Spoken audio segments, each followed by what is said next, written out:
Oke, ada yang perlu dikoreksi dari narasi-narasi pemerintah yang mungkin tadi beberapa statement dikatakan oleh Bu Husnul kayak saya Pancasila atau saya NKRI itu harus mungkin disosialisasi lagi, diedukasi lagi atau seperti apa sih Bu Irma sebenarnya? Karena ternyata sensitif begitu. Bisa saja sensitif, bisa tidak. Ya, saya kira ketika pemerintah misalnya menggaungkan saya Pancasila gitu ya, saya NKRI. Sebenarnya ini kan menurut saya ini hal yang positif ya. Kenapa positif? Karena perpecahan bangsa ini sudah sedemikian lebar di tadi seperti Bu Husnul bilang tadi ada Islamfobia. Menurut saya nggak ada Islamfobia.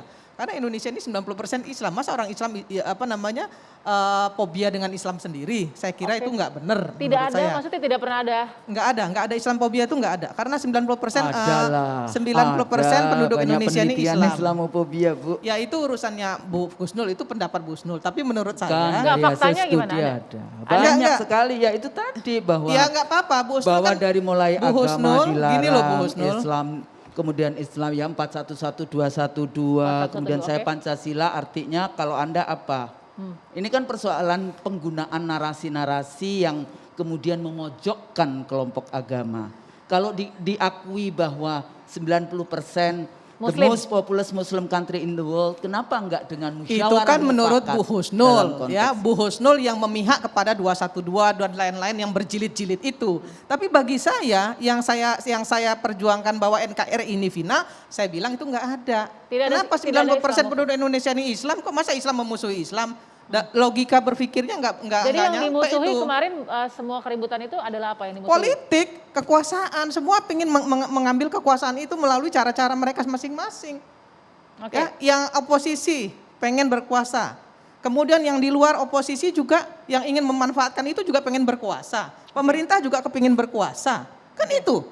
Jadi intinya apa? Kekuasaan. Jadi narasi emangnya itu 212 dan lain sebagainya yang kemarin berjilid-jilid itu tujuan akhirnya apa? Kekuasaan. Nothing yang lain. Jadi intinya narasi itu dibutuhkan ya. Narasi Betul. saya Pancasila, saya NKRI. Saya sepakat untuk itu untuk positif ya, untuk hal-hal yang positif dalam rangka mempererat persatuan dan kesatuan bangsa. Itu saja. Ya, Bu. Persoalannya kalau seorang presiden mengatakan saya Pancasila, akibatnya apa? Pada saat seseorang warga negara, kalau citizens itu punya fungsi mengontrol kekuasaan.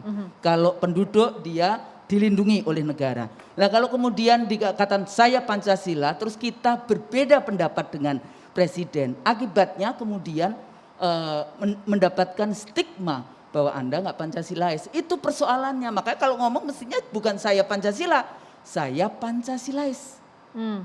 Gitu. Tapi bagaimana Pancasilais kalau kemudian sila pertama ketuhanan yang Maha Esa pada saat ada yang mempraktekkan itu kemudian dipinggirkan di dalam konteks ini. Nah, ini yang menjadi kata Pancasila itu tentu saja bukan hal yang salah dalam konteks komunikasi. Kita perlu menunjukkan hal tersebut sebagai identitas dan saya yakin tidak ada upaya mendikotomi bahwa kalau yang tidak bilang Pancasila itu kemudian Anda bertentangan. Artinya kan gini, hukum menurut hemat saya pasti akan berusaha untuk melihat itu secara proporsional.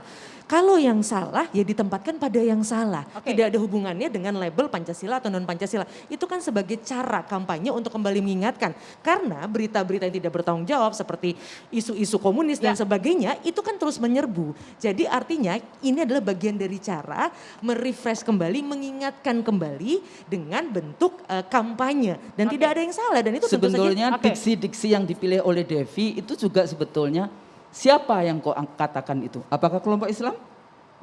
Sebagai seorang kepala negara pasti akan berdiri di atas itu suku, agama dan ras apapun. Pasti tidak ada satupun kepala negara yang pasti menginginkan untuk berpihak pada salah satu kelompok dalam hal ini. Kalaupun Anda ada kasus belajar ilmu politik dulu, kalau tidak ada kepala negara dimanapun punya power tends to corrupt, absolute power corrupt absolute. Kalau memang ada kepala negara yang harus dibuktikan, kita kan tidak bisa menuding seorang kepala negara bersalah tanpa kemudian menunjukkan bukti sesuai apa yang tadi dikatakan oleh Mbak Asfi lewat jalur hukum. Tidak bisa juga kita kemudian dengan mudah menuding ketika seorang kepala negara mengatakan Pancasila, berarti kepala negara akan memisahkan dirinya dengan warganya yang tidak berpancasila. Itu ada 3. Lantas pertanyaannya kenapa? Apa yang salah dengan Pancasila? Legal based approach dan Pertanyaannya Values Ibu Husnul, need apa yang salah dengan Pancasila? interest Sehingga good. kemudian Ibu Husnul membenturkan Bukan. dengan orang-orang yang tidak melihat Pancasila. Pertanyaan Baik, saya, kita hidup apa di yang Indonesia. salah? Saya Apa malah yang bilang, salah? saya malah Persoalannya curiga kenapa Bu Husnul Anda kelihatannya sangat mengklaim. tidak suka Oke, dengan Pancasila. Siapa mengklaim? Kata Pancasila siapa? kan Kata ideologi Oke, negara oke, bangsa. Pancasila. Tidak ada yang Oke, salah dengan semuanya. Pancasila. Oke, Tidak ada yang saya- salah dengan Oke. Pancasila. Allahu Apa Akbar. yang salah dengan Ini kita Pancasila? sudah- Ibu kita- jawab dulu, apa yang Sila salah dengan Mbak Pancasila? Devi, Mbak Tolong Devi. dijawab dulu, apa Mbak yang Devi. salah dengan Digunakan Pancasila? kekuasaan Bu seperti Kusnul, saya yang nggak Apa bisa dengar. buktinya digunakan Ya, oleh oke, kekuasaan? saya harus potong dulu. Saya harus potong dulu. Kita akan lanjut di segmen keempat. Perempuan bicara apa yang salah dengan Pancasila, apa yang tidak salah dengan narasi